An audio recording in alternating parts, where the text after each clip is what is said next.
allait beaucoup. Pourquoi est-ce que c'est mon enfant? Bonsoir à tous, merci de nous rejoindre pour vous informer. Regard croisé de ce soir, on va se pencher sur 4 sujets à travers 4 pays. Le Zimbabwe, le président écourte ses vacances à cause d'une grève des médecins. Nous irons également en RD Congo, élection RFI coupée après Internet pendant la centralisation des résultats. Le Madagascar en 3e position. Une manifestation de l'opposition dispersée à coups de gaz lacrymogène.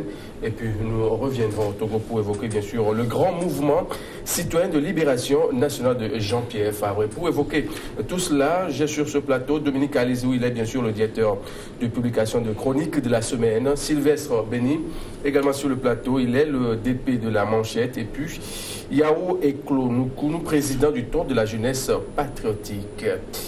Messieurs, bonsoir. Bonsoir. Bonsoir. Bonsoir, Excellence Mathieu Gaye. Merci. Alors, Nukunu, au Zimbabwe, le président écourte ses vacances à cause d'une grève des médecins. Qu'est-ce qui se passe concrètement dans ce pays? Non, mais une grève, c'est pas surprenant. C'est pas la première fois qu'on observe un mouvement de grève dans un pays. Sauf que ce qui fait un peu la surprise ou la curiosité, c'est le fait qu'un chef d'État africain ait écouté un séjour à l'extérieur parce qu'il y a des mouvements d'humeur dans son pays. Et ma foi, l'analyse que je fais personnellement, c'est que étant nouvellement élu, il vient fraîchement au pouvoir. Donc, quand on prend les rênes d'une certaine fonction, il y a la nouveauté, il y a une certaine ambiance, là, une fièvre là qui anime. Bon, généralement, on l'observe avec les Africains ou du zèle, je dois dire. Donc, c'est les premières heures de son accession à la souveraineté. Et puis, bon, donc, on a vu aussi également chez nous au Togo les premières heures de l'arrivée au pouvoir de notre chef d'État, le président Faure Gnassingbé, les voyages tantôt aller vers les pays arabes, etc. Bon, donc lorsqu'on prend fonction nouvellement, il y a cette euphorie-là. Et donc, tout n'est pas question de stopper ou d'écourter son séjour et de rentrer, mais il faut trouver des solutions appropriées, des solutions durables.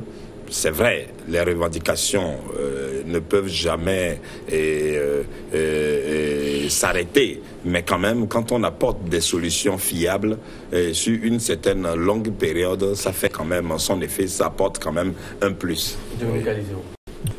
Ouais, son retour, peut-être d'autres peuvent l'assimiler à une opération de communication. Pour dire que, bon, il veut dire que un bon père de famille, face à ce mouvement de débrayage, il est venu pour apporter des solutions. Oui, mais de l'autre côté aussi, il faut remarquer que lorsqu'on parle de la grève des médecins, c'est un secteur très sensible. Oui.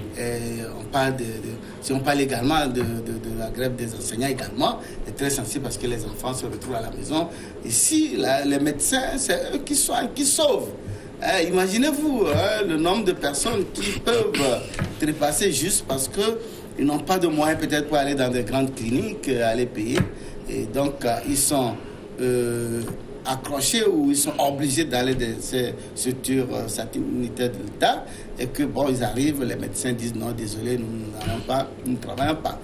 Bon, je crois que le problème est réel, le problème est sensible. Maintenant, sûrement que son retour doit apporter une solution à ce débrayage pour éviter que vraiment des Zimbabwéens puissent mourir comme ça. Juste. Les revendications sont bien sûr à divers niveaux.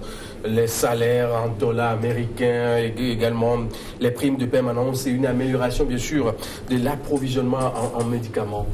Ouais, ils revendiquent beaucoup de choses. C'est vrai. Bon, si pas l'État... seulement pour eux, hein. Oui, mais ce qui est clair, c'est que l'État doit ouvrir des négociations.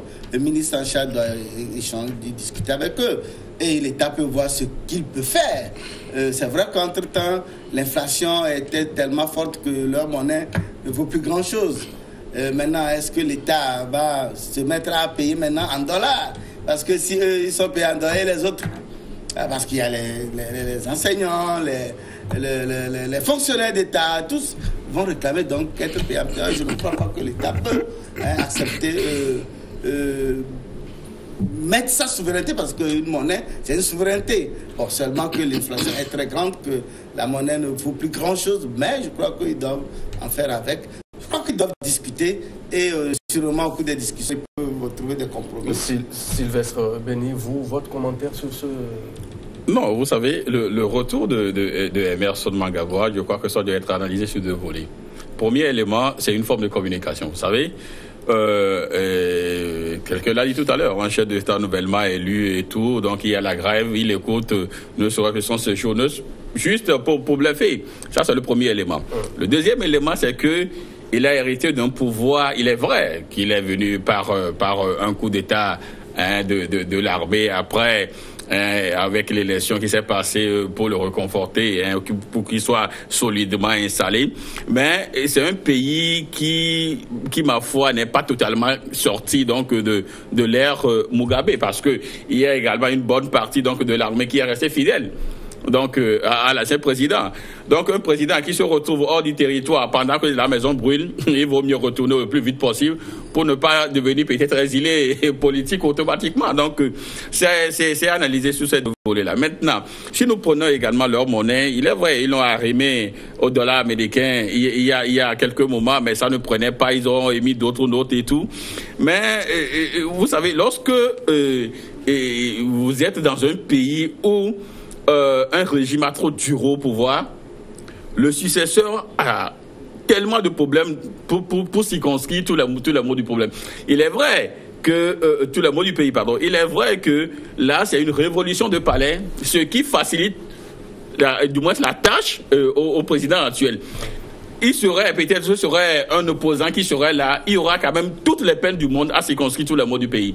Voyez-vous, donc aujourd'hui, il a hérité d'un pouvoir sur plateau d'or et tout, avec l'armée et tout, mais sur le plan social, il doit quand même se batailler, ne serait-ce que pour permettre quand même aux Zimbabwéens de survivre. Mais je crois que il va pas quand même nous dire qu'il n'est pas au courant du problème des médecins, et que c'est au cours donc de ces vacances-là que le problème a surgi. C'est pourquoi je dis que c'est une forme de communication. Il était bel et bien au courant que, parce que avant d'aller en grève, il y aura quand même des revendications, il y aura des plateformes revendicatives, il y aura tout, avant que les gens ne décident de passer à l'action. Maintenant, lui part en vacances, ne serait-ce que pour quelques jours, il y a grève, il revient. C'est une forme de communication. Maintenant, il lui revient de tout mettre en œuvre, ne serait-ce que pour circonscrire la crise. Dominique, est-ce que l'arrivée de Emmerson a changé quelque chose? En fait, c'est les mêmes problèmes de par le passé avec... Si ça doit changer, ça ne peut pas non plus changer comme une baguette magique. Parce que vous savez, le régime Robert Mugabe était sous sanction. Des États-Unis, de la Grande-Bretagne, de l'Union européenne. Donc, il manquait véritablement de financement. Il n'y avait plus d'investisseurs qui se bousculaient dans ce pays. Donc, sur le plan économique, le pays était totalement affaibli. Surtout lorsque le Mugabe a fait sa réforme agraire, où on a retiré les terres aux Blancs, aux fermiers blancs, pour les redistribuer aux Noirs qui n'ont aucun moyen d'exploitation. Donc, ils avaient des terres, mais ils n'avaient pas de quoi exploiter ou rendre valable cette terre, parce que le pays était également très agricole. Et en dehors des ressources minières, notamment le cuivre et autres, et je crois qu'ils ont encore, et c'est dernier temps, ils viennent de découvrir aussi du pétrole, mais c'est que le pays était complètement affaissé et que Mnangagwa n'est pas un magicien, pour il claque les doigts et puis tout est résolu, ce n'est pas évident. Et je me rappelle qu'entre-temps, ces médecins également avaient déjà, sous Mugabe, avaient fait une grève très très sèche qui avait fait beaucoup de morts, et parce que là, il n'y avait même pas de situation atténuée. C'est-à-dire qu'ils ont fait une grève totalement sèche, quoi. Oui. Il n'y a pas de gaz, il n'y a pas de quoi, rien. Les hôpitaux étaient vidés, vraiment, les images qu'on a vues étaient un peu choquantes. Non, aujourd'hui, je crois qu'il doit essayer. Il n'a pas la solution immédiate, mais il doit essayer d'apporter tant soit peu quelques réponses à la situation, au risque que vraiment ça dégénère. Et c'est les Zimbabwéens qui... Non, Mathieu, si tu permets, oui, si rapidement. Vous savez, normalement, Nagabwa n'a pas d'excuses aujourd'hui, d'autant plus que il est vrai, oui, il n'a plus d'excuses parce que il est vrai, Robert Mugabe a fermé le pays aux Européens. Quand lui il est venu, il a quand même ouvert le pays. Il y a quand même eu des entrées. Aujourd'hui, il est en odeur de sainteté avec quand même les Européens et ça devait normalement marcher. Donc si aujourd'hui il n'arrive pas quand même à accorder les violons, il n'arrive pas quand même à subvenir à ces problèmes, ça veut dire que quelque part il n'a pas la main. Vous connaissez la manière dont le FMI et la Banque mondiale opèrent. Les deux institutions de Bretton Woods mettent vraiment beaucoup de temps et la lourdeur administrative, c'est pas parce que bon, il a dit oui, c'est fait, parce qu'ils ont également leurs conditions. Ils posent qu'il faut ci, il faut ça, avant que nous venions. D'ailleurs, le Togo aussi est passé par là. Donc, que faut-il faire pour décanter la situation? Non, vous savez, cette situation, il ne faut pas seulement l'appréhender par rapport au Zimbabwe. C'est une situation qui, ma foi, dans l'Afrique noire, est un peu générale. Alors donc, moi je pense que ça nous interpelle. Ça nous interpelle, nous les Africains, à sortir et à muter de ce mythe-là du culte de la personnalité et de l'appartenance politique pour réellement conduire le peuple dans une prise de conscience patriotique pour la construction des pays.